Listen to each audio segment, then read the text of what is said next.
Magandang gabi po sa bawat isa. Narito po ang listahan nating babanggitin para sa ating panalangin. Pastora Stella Jeronimo, Pastor Ted Ribo and Family, Pastor Nael Tongco and Family, Pastor Jerry Dalagit, Pastor Ron and Sister Leonie, Brother Garo and Sister Christy Reynosa, Pastor June Jeronimo and Family, Pastor Samuel Montiagodo, Nana Nemen, Sister Neneng, Sister Blancy, Baby Muding Miharas and Family, Sister Judith, Brother Chris and Brother NC, Sister Jeneline Katrina, Consap and Kyle Valiente, Marinas Family, Sister Christina and Sister Jessica Msuan, Sister Edna and Sister Abigail Marquez, Mama Ningning, Buatis Family, Nana Yoli and Family, Pastor Larry and Sister Glenda Pontillas, Carizo Family, Brother Ronald Benaventura and Family, Sister Raquel Benaventura, Brother Jojo, Sister Marivic and Sister Neche Jiran, Sister Trisha, Trixie and Tristan Larisma, Sister Isang Constantino, Cabales Family, Brother Rod, Sister Ana and Sister Praise de los Santos, Sister Cherry Arzala, Sister Orfa, Sister Sharon and Sister Nimpa, Sister Christine and Brother Michael de la Cruz, Sister Yoli Pantig, Sister Meli Montaño, Brother Jeffrey Carizo,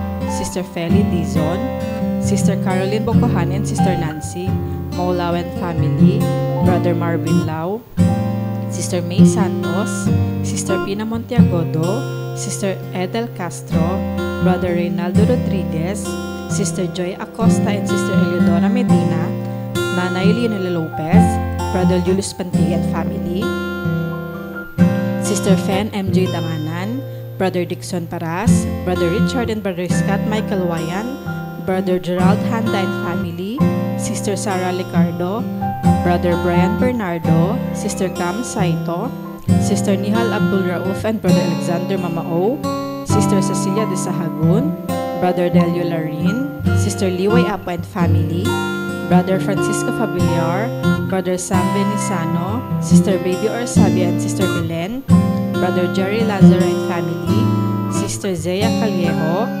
Brother Vic Gutierrez and Family, Brother Francisco Senon, Baby Gavin Manzulim, Sister Lani Ramos, Sister Janet Abuel, Sister Hilary Ann Abuel, Baby Julian Chris Alfante, Sister Crescencia Ramos Rico, Nanay Gloria, Pastor Hener Ado, Brother Richard Elima, Brother Michael Tailo, Brother Ishmael and Brother Joaquin Ong, Baby Penelope Jane Leoncio, Brother Juanito Ramos, Sister Joanne May Ragusante, Sister Joyce Tacorda, Sister Filomena Tugade, Sister Luisa Miralles, Sister Madeline Napalang, Sister Mary Beth Balahadja, Sister Harriet, Sister Jennifer Lat, Sister Melanie Ilagan and Family, Sister Susan Lopez, Attorney Carlos Borja Jr., Sister Aida de la Cruz, Brother Ken, Sister Abby and Baby Z. Reynosa, Brother Reynaldo Moreno and Family, Baby Jean, Sister Jean, Baby Chin and Baby Gina Antolin, Brother Nelson and Sister Vivian Pabigayan, Sister Julieta Gutierrez, Brother Brian de la Cruz, Sister Mercy de la Cruz, Brother Edgar Ventura, Sister Mariel Sebastian, Mr. and Mrs. Jed and Danny Vidayo, Sister Lizelle Bangayan, Sister Melogene Paliago, Brother Renz Louis Abangan, Sister Vanessa Abingosa, Brother William Valencia Jr., Brother Ramon Rodriguez, Brother Fritz Mark Nevado. Magandang gabi po sa inyo muli, mga minamahal kong mga kapatid.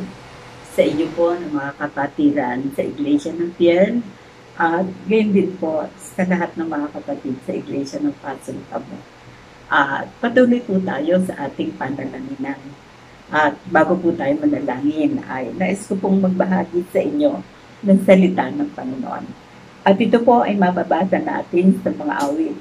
Chapter 16 sa verse 11. Yung ituturo sa akin ang landas ng buhay. Nasa iyong harapan ang kapuspusan ng kagalakan. Nasa iyong kanan ay may mga kasayahan magpakailanman. Kaya nga po ang ating aralin ngayon ay ang paksa na aking pong ibinigay paano natin haharapin ang bagong taong darating? Paano natin haharapin ang bagong taong na darating? Ito po ang ating paksa. Kapag po sumasapit ang bagong taon ay ang mga tao patuloy pa rin ginagawa yung mga tradisyon para pagpalain sa mga susunod na taon, sa bagong taon ay pagpalain. Kaya nga po ang ginagawa nila ay patuloy na kanilang ginagawa yung tradisyon. Halimbawa na lang ay ano ang mga inihanda nila para magkaroon masaganang bagong taon. Ang kanila pong mga binibiling mga prutas ay ang mga bilog. Kasi bakit mga bilog ang kanilang pinipili? Kasi daw, sabi nila, yun daw ay simbolo ng pera.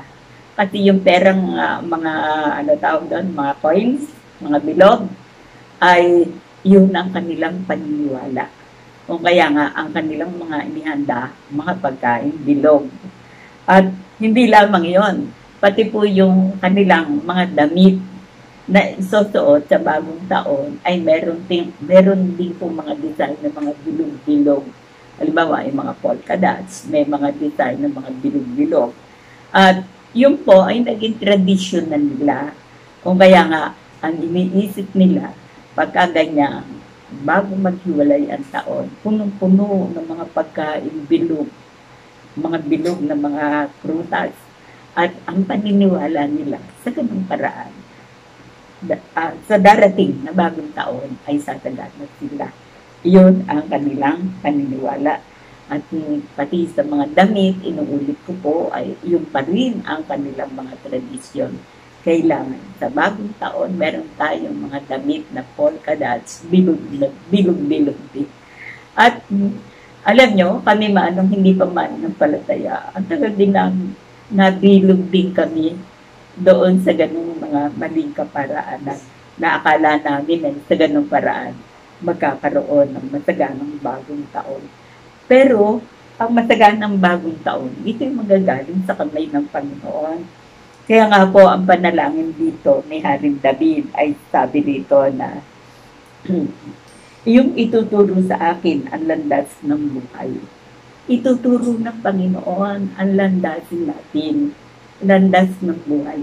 Hindi natin alam kung ano ang mga pagsubok na ating daraanan. Pero, tuturuan tayo ng Panginoon sa landas ng buhay.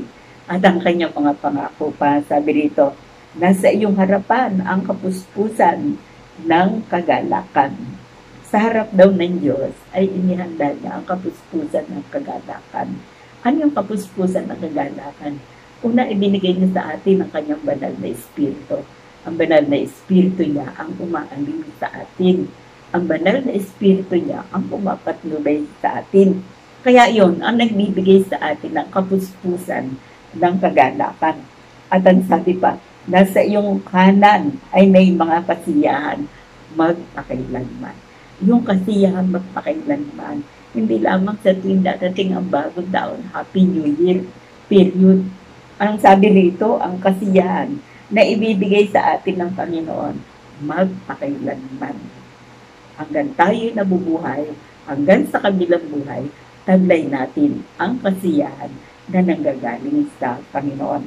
Kaya mga kapatid, itong pangakong ito ay ang Diyos ang nagbigay sa atin ng mga pangako.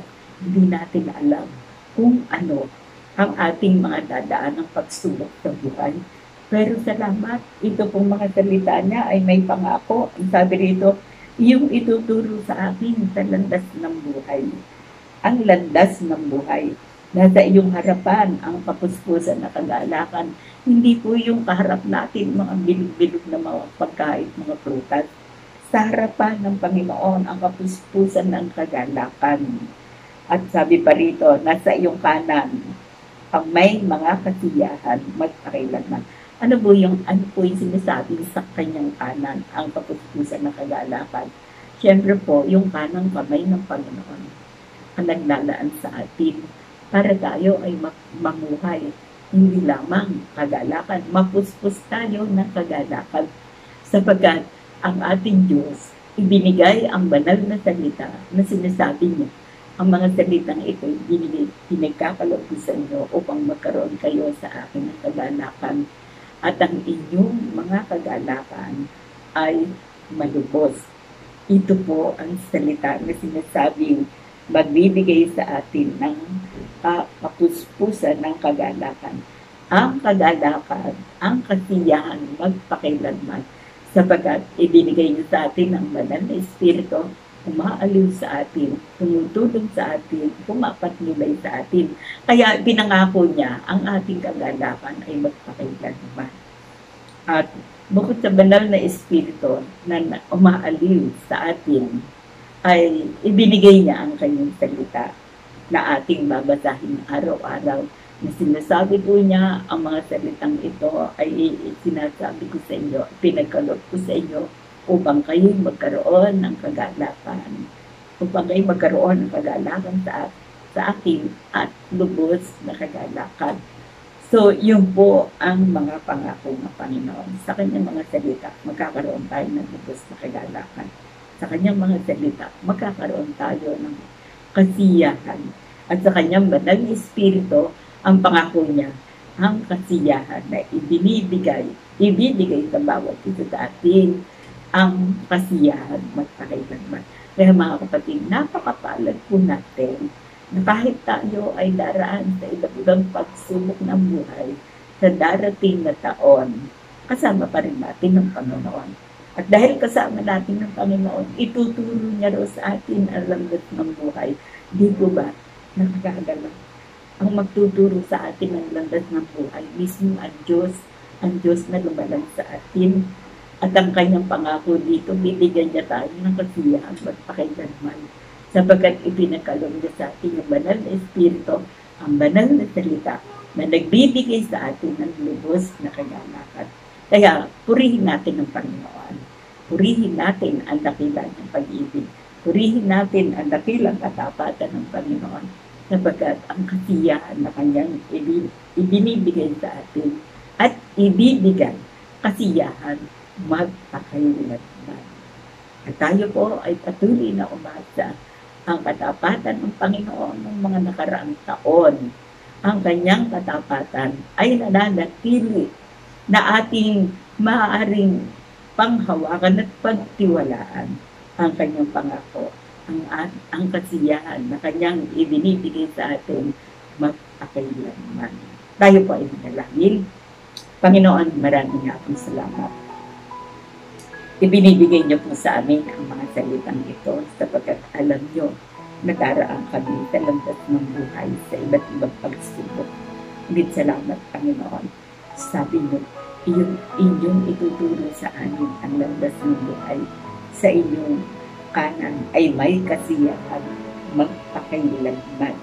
Kaya nga po, Ama, tulungan niyo lagi namin ang kining ang mga salitang ito na ang kasiyahan na ibinibigay niyo po sa amin hindi lamang kung dumarating ang bagong taon ay nasasabi namin Happy New Year, kundi ang sabi rito, ang kasiyahan magpakailanman ang inilaan niyo at ipinagkaloob sa bawat isa sa atin, sa amin.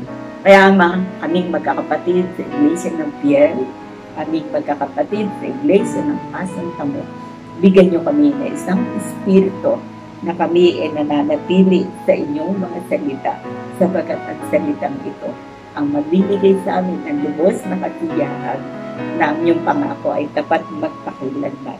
Ituturo niyo sa amin ang landas ng buhay, sapagkat sa inyong harapan ay may kasiyahan, may kagalakan magpakailanman. Ama, kung paano ang mga kapatid sa Iglesia ng Fiel ay inyong aabutin at tutulungan.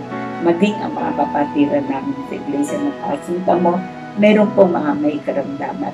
Ngunit tumaan sa kanyang, bibigyan niyo po sila ng masayang puso na mabuting kagamutan. Hihipuin niyo ang lahat ng may sakit upang sa taong darating makakasama pa rin kami naglilingkod sa inyo, nagtitiwala sa inyo, nananatili sa inyo at sa inyong mga salita, sapagkat ang pangailangan ng mga kapatiran sa Iglesia ng Fiel at ang pangailangan ng mga kapatiran sa Iglesia ng Pasang Tamo Kayo ang pag-asa namin na ang lahat ng inyong mga pangako, binigay niyo ito ng kapangyarihan sa aming buhay sapagkat kayo rin ang may sabi. Kayo po ay sasaalin hanggang sa katapusan ng sanlibutan. Kaya bawat salita na aming binahagi, na aming binulay-bulay, umaasa nga po ako na ang mga salitang ito na may pangako ay inyong binigyan ng kapangyarihan sa aming buhay upang sa buong taon na aming haharapin ay taglay namin ang kagalakan, kasiyahan na nanggagaling po sa inyo. Ang lahat ng ito ang ay akin pong hinihingi, ipinagpapasalamat sa pangalan ni Jesus. Amen.